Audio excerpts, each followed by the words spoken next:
Hi, everyone. Welcome to this edition of Addington. Another really good race meeting last Thursday. We've got another one this week, and a few doubles for different trainers and drivers last week, including Brad Williamson, who has been bringing some horses up here for a wee bit now and doing a great job in doing so. Yeah, good young trainer, crackling, very impressive in the first race, Greg, and we're going to see a bit more of them over the winter period, I guess, with us being predominantly the only racing. There's a wee bit down south for a little bit longer, but we, after this week, moved to those meetings where we race twice a week, including every Sunday, I think, for 9 weeks. So, it's going to be exciting times, and we will see a few Southlanders up here on a more regular basis, I'm thinking. Yeah, and the consistency of the form starts to come in, and I suppose from our point of view, we'll be doing our regular preview of the Friday night. We'll also have a look at the late quaddie each Sunday too, and I'll pick up on some of that stuff, put it on Trots Talk, which is, of course, SENZ's harness racing show on a Sunday, so that's 11 till 12, so we'll try and have a whole lot more information around the punt on a Sunday. And with the box seat going into winter hiatus, it means pretty much that Trots Talk's where it's at for that sort of information. So we'll do our best to help the punters out there. Yeah, those two forms will give us a fairly good coverage, Greg. The full preview here, as you say, the late quaddie and Trots Talk before we race on a Sunday will be useful with the latest information from a handful of trainers and that as well. Just talking of punting, you and Mick were raising some money for breast cancer, I believe. Yeah, that's right. Along with Graham Hand from Hand Milking, who sponsors the late tip, I suppose, on the box seat. And we ended up down with about 5,300, which has been handed over to our friends at the Breast Cancer Foundation. I mean, they're like all of those organisations trying to raise funds is not easy, and it's challenging times, and they receive no government funding. So more than happy to do that with Nikki this week. And we would love to have got it to 10,000. In fact, the way we started, I thought we could get there pretty easily. I think about a month or 6 weeks in, we'd already raised a couple of grand. But as you know, with the punt, it's not as simple as that. And we were picking one each and trying to multi them up. But still very pleased to be able to donate to a really good cause. And Graham's family's been touched by breast cancer, so he wanted to support that too. And there's a few initiatives that we have in harness racing where we donate money. So I think this is just another way of doing it, and I'm sure they appreciate it. Yeah, look, it was always something that we got forward to at the end of the box seat, just seeing what everyone had picked, and it just surprises you sometimes how much those multis can add up to, even with just a couple of horses. So it's always worth having a look at. Of course, the TRB running that promotion. I think if you take 4 horses in a multi, Greg, one misses, you get your bonus back, and then 6, it's 2, and the likes. Yep. Having a look at those on the TRB website is always something to have a bit of a look at as well. It's a bit of a bonus if you do miss one and unfortunately miss your quaddie, you get your money back as a bonus. And it is a bonus too, because it just appears in your account. Well, funnily enough, I got one at the weekend in the league. I think I got 3 out of 4 in the same game multi and forgot all about it, and up it popped. So, and I think it's up to $50. So that's a real bonus for want of a better term. What about the bonus that's coming up, which is ladies night? We've talked about it in the last couple of weeks. Tickets going out the door for the 23rd of June. Yeah, look, I think there could be less than 100 left now. They really started with a hiss and a roar, which is normal with events, and then they normally slow down a little bit. They haven't slowed down. Joe's yap about it hasn't slowed down. She's rather excited. And it won't. There's all sorts of stuff rolling into the office, which will be surprises for the ladies on the night. So look, get amongst it. Looking to probably have the New Zealand Cup up there as well. I know that people like getting their photo taken with the New Zealand Cup, and that'll be another group that we can do that with. So that's happening. And also Margariki Day, Greg, there is a fundraiser. Wendy Morrison looking after that at the Papanui Club, and we'll keep reminding you about that information. A number of trainers and drivers there as guest speakers. Yeah, looking forward to that. Ricky May's going to be there. I think Blair Orange is going to be there as well, along with a couple of others. So, you'll get some insight as to what their lives are about. What do they do off the track? How do guys like Ricky May stay motivated at this stage of their career? And what's made Blair Orange the great driver that he is, the 5-time premiership winning driver who's now going to the World Drivers' Championship to represent the country. And, he's won 3 out of the last 4 New Zealand Cups. So find out how that's come about. I'm sure you'll get plenty of information from those guys. Yeah, it's at the Papanui Club. You can contact us at the Raceway and we'll point you into the right direction if you need to. Let's get into the full meeting preview, although before we do that, Greg, you got a couple that you can let us into before we go through the whole preview. Yeah, look, there's a smallish field for the feature pace, only the 5 going to the post, but you couldn't but be impressed by Don Morrow. He just keeps on winning. He does need some practice from the standing start. Absolutely aware of that because he hasn't started from a stand before, but he won't get a better opportunity, Darren, than being the back marker who has no horses behind him, no tapes behind him, and here's Blair Orange back in the bike this week. So he looks a great chance. And in the trot, Smokin' Bandar is on a Brisbane campaign. So heading over there for the Constellations Carnival. Spoke to Craig Ferguson. He said pretty much bang on, goes super fresh. So they're the best 2 races of the night, if you like, best class races. And I think you could do worse than take that multi Smokin' Bandar into Don Morrow. Wendy Morrison's number, if you want to get in touch with her about that function at the Papanui Club, 021 438 970, 021 438 970, just to get in touch with Wendy Morrison about that if you're looking to purchase tickets to that. And of course, that is, as we remind you, on Matariki Day. Race number 1 is the Woodland Stud Breeding a Better Future, Fillies and Mares Mobile Pace 1980, and the first race of a dual code meeting with the Greyhounds, the first harness race, 5:06. Yep, the Woodlands team getting in behind these Fillies and Mares races, as we know, throughout the entire year. I would have thought Darren Maria Alagonda would have won a race by now, particularly the way she went first up for the Hope team, but hasn't quite been able to get there, but she's been really consistent lately, comes up with barrier 1, has good early speed. You got to have her in. I think she'll be the hardest to beat. Over the 11 Brilliant Lulu, which was one of 2 that Bob Butt had in first up, and they were back off the map here a couple of weeks ago. She was okay. She is probably better with 1 run at them, and she's going to be able to do that from the second row. Light Up the Fire's a definite chance, although got an economical trip last time. Third was still okay. That was in behind Sharper's Attack, who has quite a big future. And goddamn did a good job earlier in the year and is trained by Colin and Julie DeFilippi. I wouldn't count her chances out. 1, 11, 7 and 8 in the first. Ben Hope, of course, making his way over to Brent Lillies for a couple of months over the winter period, Greg. So people looking for Ben's name might see him. Yeah, fantastic. Yeah, looking forward to seeing him ply his trade over there, and he'll learn plenty, I'm sure. You'll have a bit of fun with Lil too. Absolutely, on and off the track.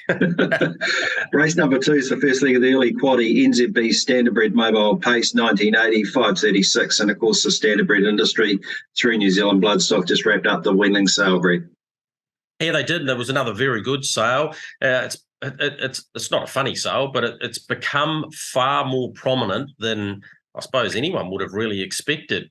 Most go to the yearling sales, and that's where they replenish the stocks. But as it's become more challenging to buy the better ones, they're going to the weanling sale, and that's been reflected in the average sitting around 11 or 12,000, I think it was. So, and the clearance rate was well into the 90s. So, yeah, another great sale for them. Ere I Will, big winning chance, front row draw.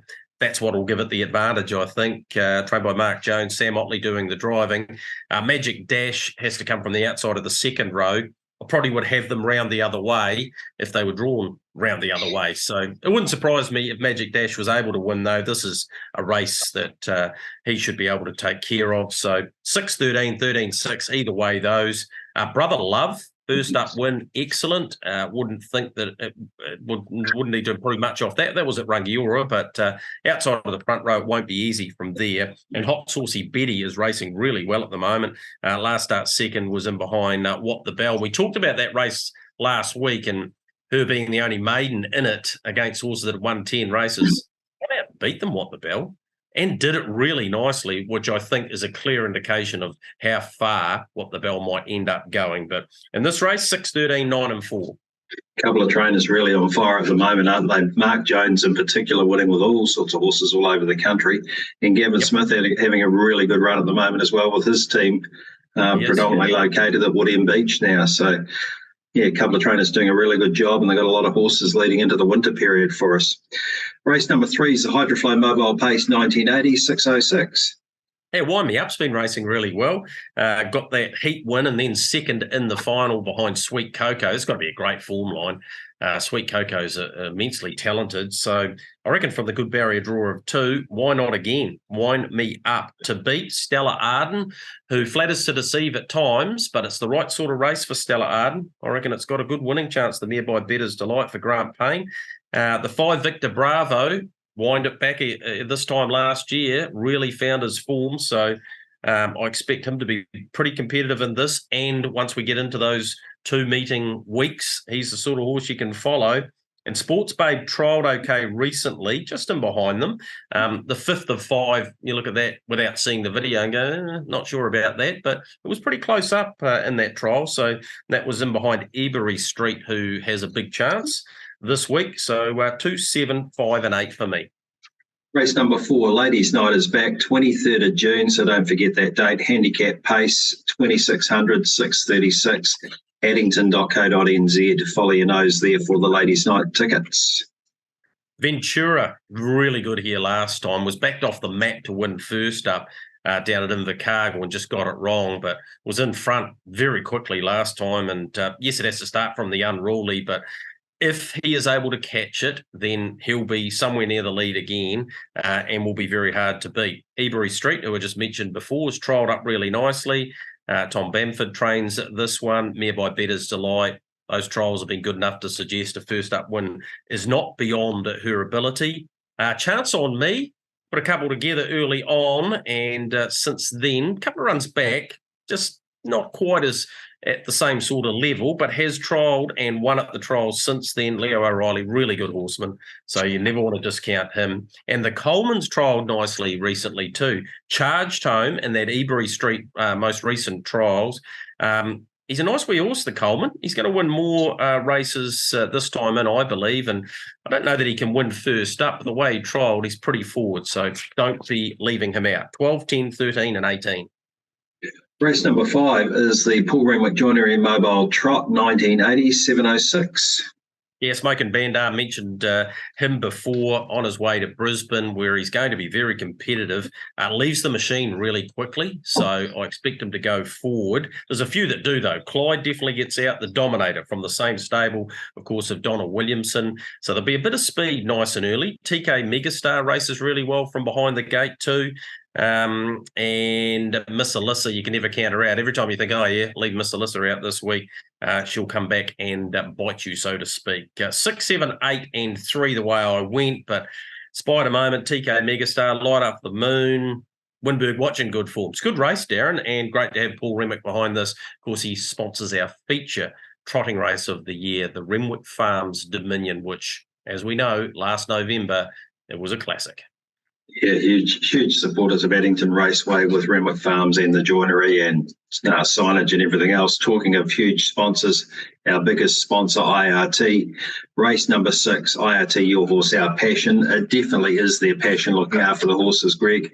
Handicap pace, 2600, small field, talented field, 736.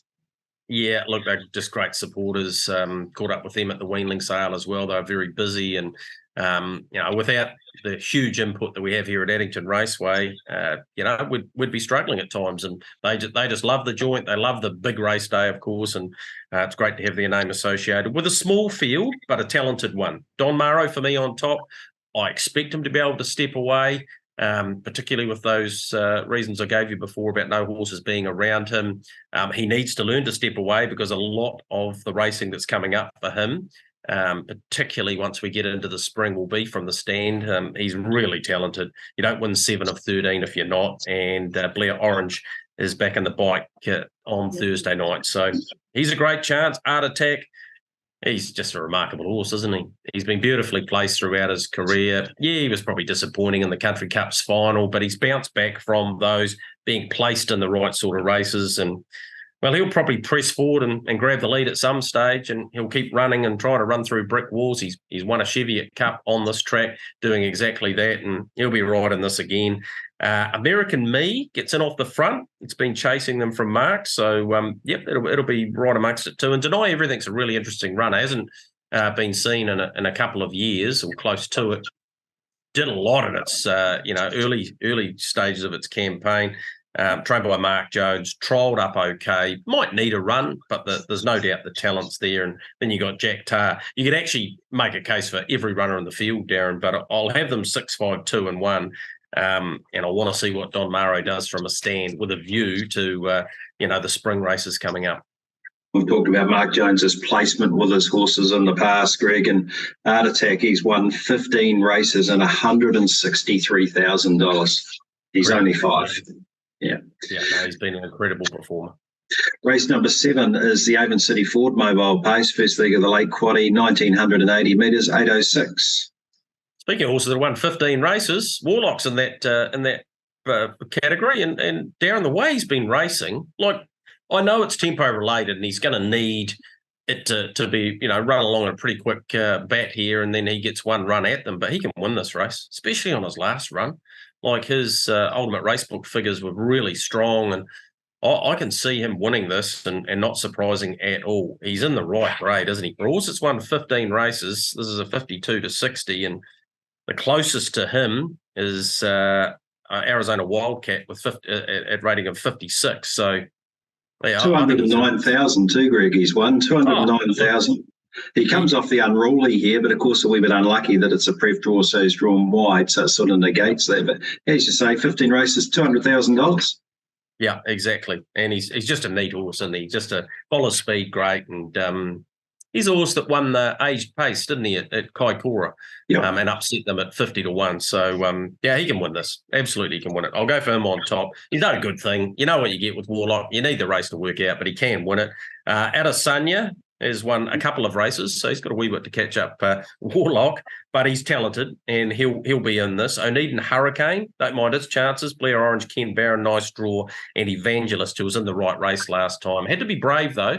Working pretty hard is a decent chance at 2. 9, 7, 4 and 3, but Warlock, I'd love to see him win another race at Addington. Great speed horse. He's electric when he goes.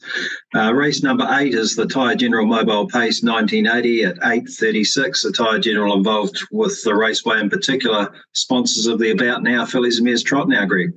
Yeah, Alan and his son Vinny, they are great supporters of the trotting game. The whole Newman family are, to be absolutely fair.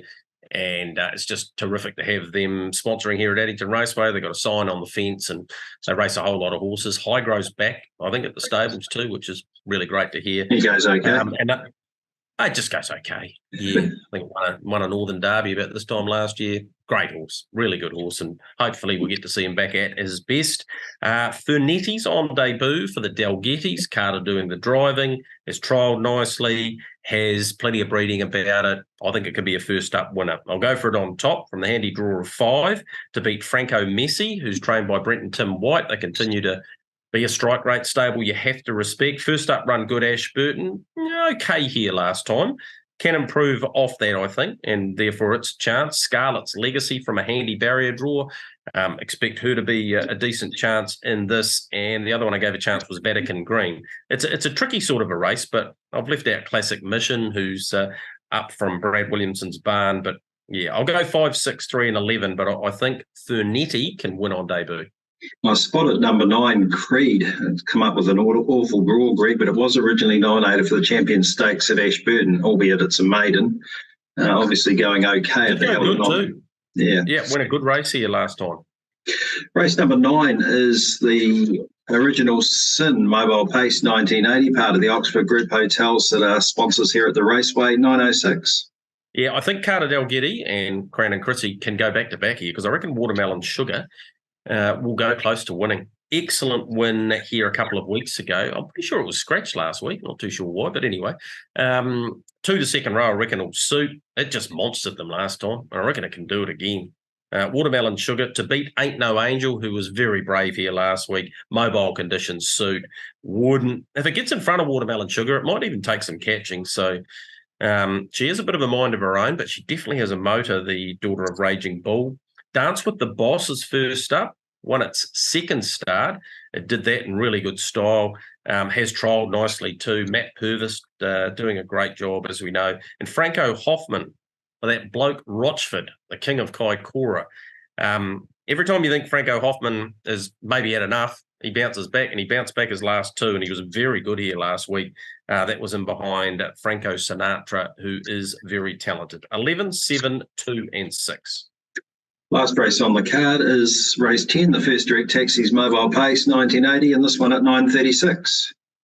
Lizzie Richter, she gets a chance again. I'm loath to be tipping her on top, but I honestly, Darren, couldn't find one to beat her. If she performs up to her ability, and I cannot guarantee you that will happen, but if she does, she's absolutely the one to beat. King Arthur will go forward. It has gate speed. Eastwood Dream was a good winner 2 starts back. I just forget that last run. Much better than that. Can bounce back here. And Fast Ace gets off the gate good enough to put itself in the fight. It's not an easy task, that last race, but I'll mark them 12, 7, 9 and the 2. As we say, a dual code meeting with the Greyhounds, always good fun. Spectators open after the last race if you want to carry on having a drink or a bite to eat. Greg, we're going to leave you with a video from last week, a couple of really good horses. Mossdale, Ben and Beach Ball. Beach Ball unfortunately scratched this week, but a couple of really good horses, these two, and they really went to battle. Mossdale, Ben come out on top, but I think we're going to see a lot more of these two in the future. Yeah, definitely. Both have good early gate speed, often puts them in the right spot. Beach Ball's run was huge because he got pushed off the track and, he was pretty brave. But they've always held Mossdale Ben in good regard. He started in some decent sort of races, including races like the Supremacy down south. He's in for a decent sort of a future. There's no doubt about that at all. Have a look at this on the way out and have a good night Thursday night. Third quarter, 28 flat and Beach Balls at the top. Glory's a Delight can offer no more. Mossdale been away from the inside to start a charge late in the piece. It's Beach Ball in front. Coming quickly now, Mossdale Ben. The favourite set down to it. Beach Ball, Mossdale Ben. Post comes. Oh! Maybe Mossdale Ben, but there's nothing in it. Beach Ball in the photo. Glory's Delight third, Warlock storming into fourth, then Sweet Belle, Arizona Wildcat. And mid-through Louisiana Bow, he got it wrong across the top and he will be a long and lonely last.